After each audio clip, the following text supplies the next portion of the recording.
E aí acho que o Cruzeiro ainda paga pelo erro de ter ficado com o Fernando Diniz. Eu não tenho nada contra a pessoa do Fernando Diniz. Nas poucas vezes que eu tive com ele, ele foi muito educado comigo, muito respeitoso, mas eu acho que ele é um técnico um pouco...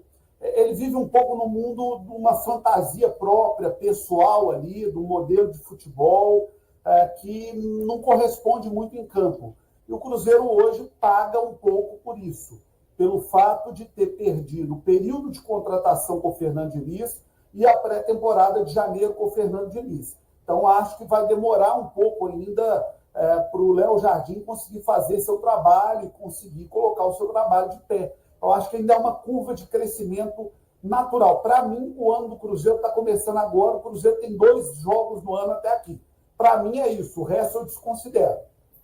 Eu concordo com você. Agora tem um detalhe, né, João? Jogadores abaixo de qualquer crítica. O Wallace foi eleito nos últimos 3 grande volante da Europa. Né? O Flamengo queria, não conseguiu. O São Paulo não conseguiu. O Grêmio não conseguiu. O Cruzeiro foi lá e contratou 30 milhões de reais. Quer dizer... Ele está entregando muito pouco. E já tem 10 meses. Né? Você pega o Eduardo, campeão brasileiro, e muita gente, a imprensa de São Paulo, claro que torce contra o futebol mineiro, né? Nem todos, uma parte, dizendo, mas o problema é o seguinte, refugos. Eu não considero esses jogadores refugos. Mas estavam na reserva. Vamos analisar friamente. O Gabigol estava na reserva por uma briga com o Tite, detestava o Gabigol, e para justificar a ida do Pedro à Copa do Catar, e não do Gabigol, ele botou o Gabigol no banco no Flamengo. O Dudu fez uma cirurgia, ficou 1 ano parado. Quando voltou, o Palmeiras já estava engrenado, o Abel optou por não utilizá-lo. Quer dizer, não são refúgios, são grandes jogadores que naquele momento os técnicos das equipes nas quais eles estavam não queriam aproveitá-los.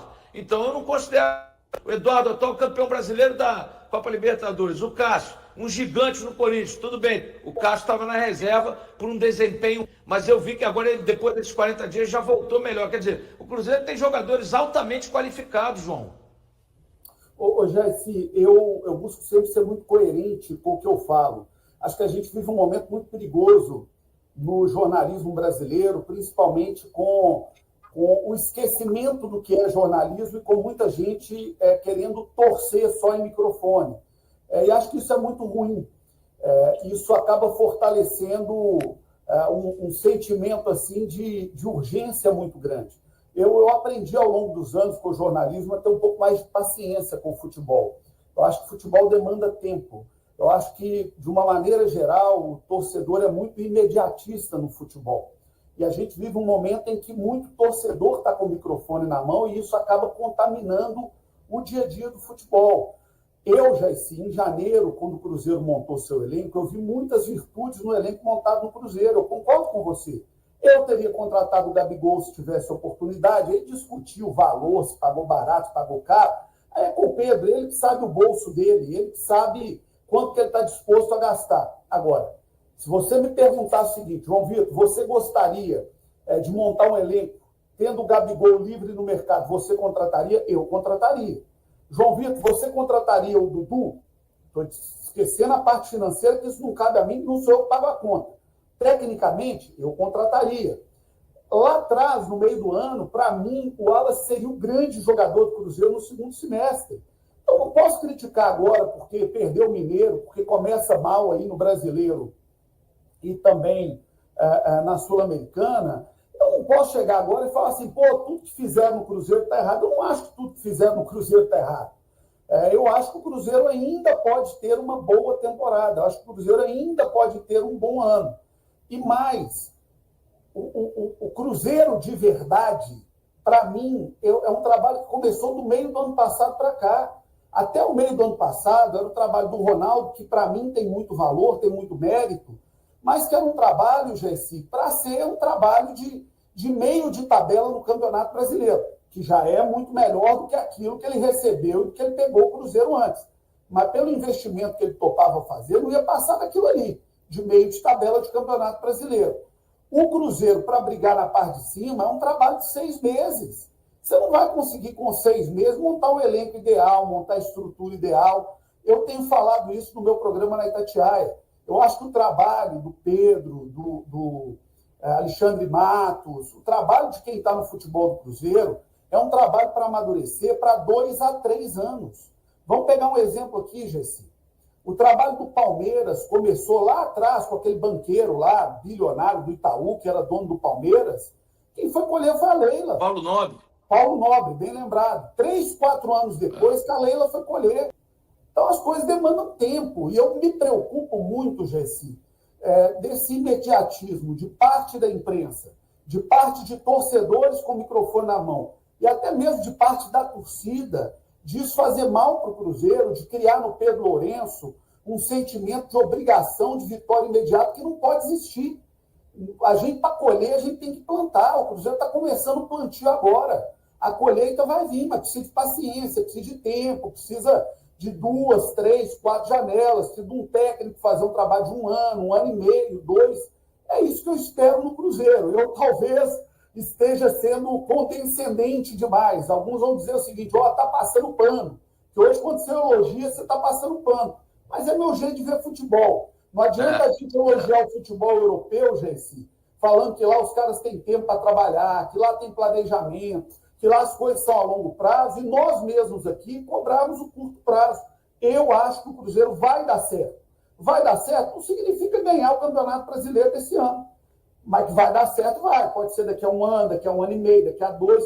Pode ser, se der tudo muito certo, por um acaso do destino, que ganha um título importante esse ano, ou bateu na trave de ganhar no passado. Mas não é o normal. O normal é ganhar daqui a 2 anos, daqui a 3 anos, e para mim, no meu jeito de ver futebol, isso é absolutamente normal. E mais, para encerrar minha resposta, que já ficou longa, eu queria dizer para o torcedor do Cruzeiro, tenha paciência para você, torcedor, não embarcar em onda furada e prejudicar o trabalho de quem é sério, de quem está querendo um bom trabalho, quem está querendo o bem do clube. Eu acho que o Cruzeiro foi ao mercado e buscou o que havia de melhor. Na minha visão, pode ser que uma peça ou outra e outra coisa. Quando você contrata jogadores, nem todos vão dar certo. Contratações, né, dentro de uma realidade de jogadores já consagrados, tudo bem, mas alguns são apostas. Né? Por exemplo, quem imaginaria que o Wallace, tão bem lá fora, não daria certo até agora no Cruzeiro? E o Wallace é uma realidade que não deu certo até agora. O fato do Wallace não ter dado certo até agora não significa também que não dará. Eu concordo com você, ele não deu certo. Para mim, foi uma grande decepção. Eu acho esse cara um baita de um volante. Para mim também. Foi um baita de um volante. Quando esteve no Grêmio, quando estava no futebol italiano, era um belo jogador no desarme, um bom passe, muito forte, aquele tipo de volante, protege ali a cabeça da área, mas não deu certo até agora. Mas eu sempre uso o exemplo do Alex. O Alex passou a primeira passagem pelo Cruzeiro, foi a maior decepção do Cruzeiro.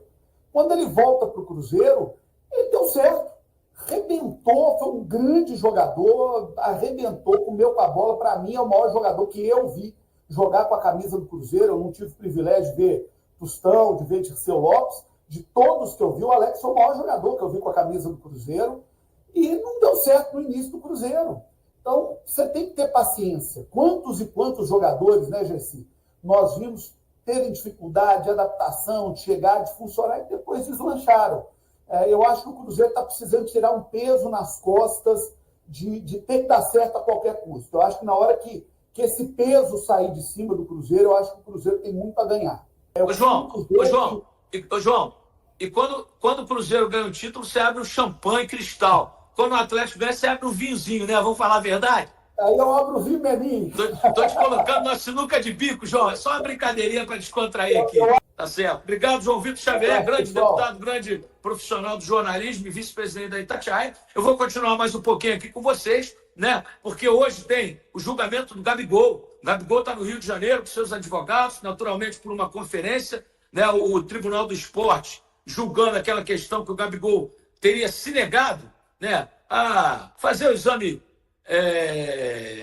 de doping num determinado momento no Flamengo. Depois ele foi lá e fez, mas aí disseram que ele tentou fraudar e tal. Ele se defendeu, né, e conseguiu uma liminar, e agora a gente vai ver o que vai dar nesse julgamento. Eu acho que o Gabigol vai ficar tranquilo, eu acho que o Gabigol vai... Então, estou falando aqui, Ricardo, acho que o Gabigol vai ser liberado para continuar seu trabalho, sua carreira profissional. É um dos grandes atacantes que a gente tem.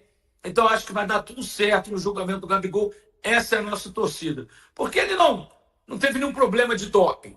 né? Ele apenas se recusou a urinar naquela hora, ficou diante dos caras, constrangido, não sei qual foi o problema, mas isso significa dizer que ele fraudou. É porque a lei do esporte determina assim. Mas ele não fraudou, não foi pego em exame antidoping, não teve nada disso. Então, eu acho que o Tribunal do Esporte vai ser coerente e vai definitivamente absolver o Gabigol para que ele possa continuar sua trajetória agora no Cruzeiro. E o Gabigol deu uma declaração importante quando estava saindo do Flamengo.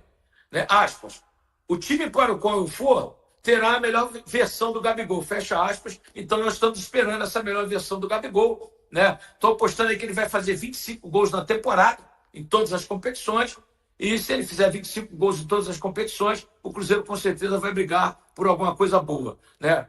Leonardo Jardim ainda realiza testes no Cruzeiro, mas já estabeleceu uma equipe base e um esquema considerado ideal. Em suas 5 partidas como técnico, ele já utilizou 26 jogadores diferentes. As áreas do meio-campo e do ataque permanecem com mais incertezas. Embora o time tenha conseguido apenas uma vitória em 5 jogos sob sua liderança, Jardim continua em busca da formação perfeita. No entanto, já parece ter definido a espinha dorsal da equipe e sua estratégia mais adequada de acordo com as características dos atletas disponíveis. Até agora, nos 5 confrontos que dirigiu, Jardim escalou 26 jogadores, 2 goleiros, 4 laterais, 4 zagueiros, 5 volantes, 3 meias e 8 atacantes. Os únicos jogadores que participaram de todas as 5 partidas sob seu comando foram o lateral direito William e o atacante Dudu. É importante lembrar que na sua estreia no Cruzeiro, na derrota por 2-1 contra o Democrata na Arena do Jacaré, o técnico português optou por uma formação reserva,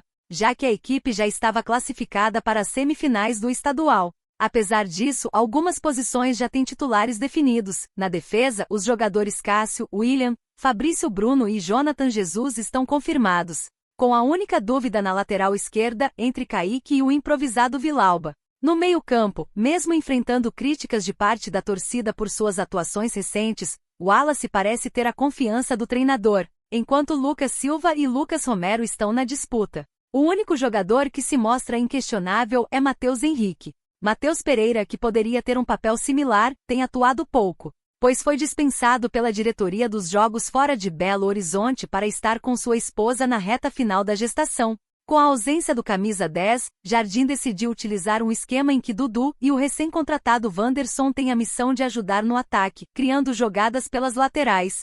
Mais à frente, Gabigol é titular absoluto, mas a segunda vaga continua indefinida. Caio Jorge teve suas chances, mas o treinador não parece satisfeito com a intensidade mostrada pelo atacante. Não é surpresa que o ataque seja o setor que mais tem passado por mudanças durante os jogos do Cruzeiro sob a gestão de Jardim. Jogadores como Marquinhos e Bolazzi estão entre os que mais atuaram com o técnico. E aí, galera? O que acharam? Deixem nos comentários. Não se esqueçam de deixar o like e de se inscreverem no canal e acionar o sininho para receber as notificações. Até mais, Nação Celeste! Vamos pra frente!